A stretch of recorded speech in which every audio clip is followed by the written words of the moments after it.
All right, let's dive into something a little different today. We're going to crack open a cybersecurity report, but this one's from the near future, February 2026 to be exact. What we're going to do is break down one single digital event, and you'll see how it pulls back the curtain on these huge invisible wars that are happening online right now every single day. So our story kicks off with this message. I want you to picture this like a classified briefing, a top analyst sending a flash message. An experimental digital trap, codenamed Dragon Krabby, has just gone off. It's been sprung. And the data it's sending back, it's already incredibly detailed. High-fidelity forensic data. So that's the big question, right? What exactly did this thing catch? To find out, we've got to become digital detectives. We have to follow this trail of digital breadcrumbs, and it all starts the very second that trap was triggered. Okay, Section 1, the digital tripwire. Every investigation has to start somewhere. For us, it's here. A single alert, a digital tripwire that set off this massive global investigation. This is where our detective story really begins. So this trap that went off is called an Omega trap. And really, the best way to think about it is like a digital Venus flytrap, but for hackers. It's built to look like this juicy, tempting, maybe even a little bit vulnerable target.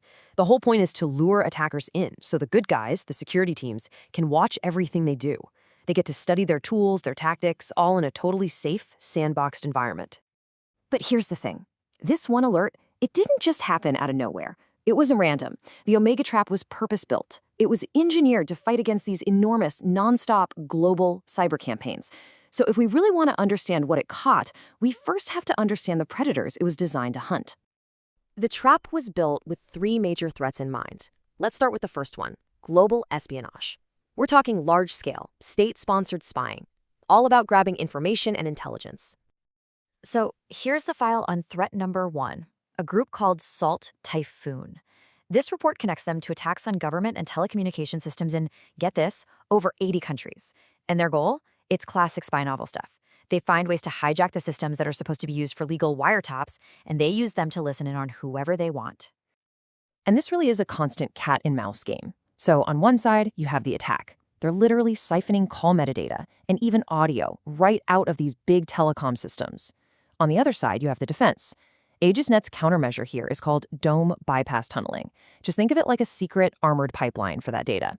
It creates this super secure encrypted channel that the attackers just can't see. It's totally invisible to them. Okay, moving on to the second major threat, and this is where the stakes get a whole lot higher. We're not just talking about spying anymore. We're talking about the potential for real-world physical damage. We're talking infrastructure sabotage. And the group behind this is Typhoon. Their objective is, frankly, pretty chilling. They work to get inside critical U.S. infrastructure. We're talking the electric grid, water supplies, transportation systems. But here's the creepy part. They're not there to steal data. They're there to just sit, to lay dormant like a digital sleeper cell, ready to cause chaos whenever they're told. And how do they hide? By hijacking the routers in our homes and small offices. Yeah, check this out. Their main tactic is basically to draft your home router into a secret army. It becomes part of a botnet, and they use this army of routers to hide their malicious traffic, making it look like it's coming from thousands of innocent places. So what's the defense? It's a tech called BSID pinning and neighbor lockdown. A simpler way to think of it is like giving your router a super strict approved contacts list. It locks it down so it physically cannot talk to these secret command and control networks. It can't be drafted. All right, on to our third and final threat profile. We've seen spying, we've seen sabotage. Now let's talk about money. A lot of money. We're talking about billion-dollar heists, straight-up state-sponsored theft. And for this, we have to talk about the Lazarus Group. You've probably heard of them. This is the North Korean-backed group that's become absolutely infamous for some of the biggest crypto heists ever. And the real genius? They don't just hack computer systems. They hack people. They use incredibly sophisticated social engineering to trick developers, the very people building the software, into handing over the keys to the kingdom. And if you're wondering just how good they are at this, well, look at this number. In one single heist, just one, they walked away with $1.5 billion.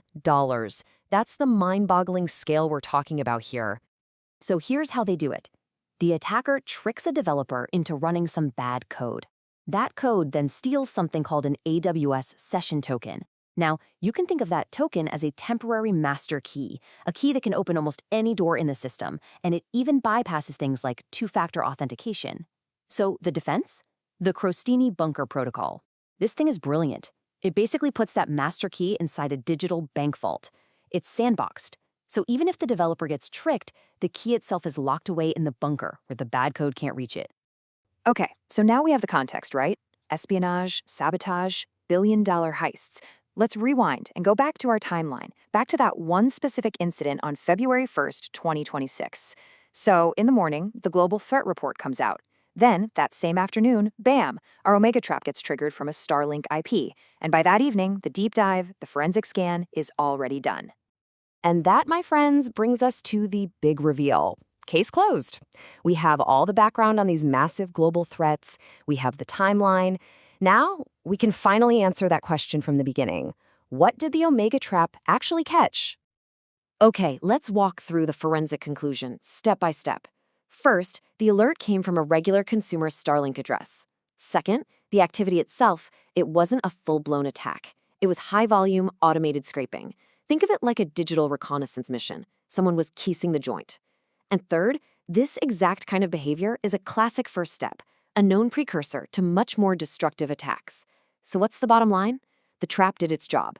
It worked perfectly. It caught this probe and stopped it cold before it could ever escalate. But the question remains, a probe from who? Now, interestingly, the tactics didn't match the first few groups we talked about. Instead, the digital fingerprints matched the patterns of two other major groups, Static Tundra, which is linked to Russia, and Red Kitten, linked to Iran. And here's the crucial part. What do both of these groups have in common? They are notorious for deploying something called wiper malware. This is nasty stuff. It's malware designed not to steal your data, but to just erase it, to wipe systems clean, specifically targeting critical targets like energy companies and NGOs. So when you put it all together, that one single alert from the Omega trap, it wasn't just random noise. It was the first knock at the door. And knocking were actors known for launching absolutely devastating cyber attacks. By catching it right at that moment, this proactive defense stopped a potential crisis in its tracks. A crisis that could have targeted our energy grid or humanitarian organizations. It was stopped before it could even start. And this whole thing, this one single event, really leaves us with a pretty heavy question to think about. In this constant, invisible war, when the battlefield is digital, the front line is literally everywhere. It's every server, it's your home router, it's every single connection.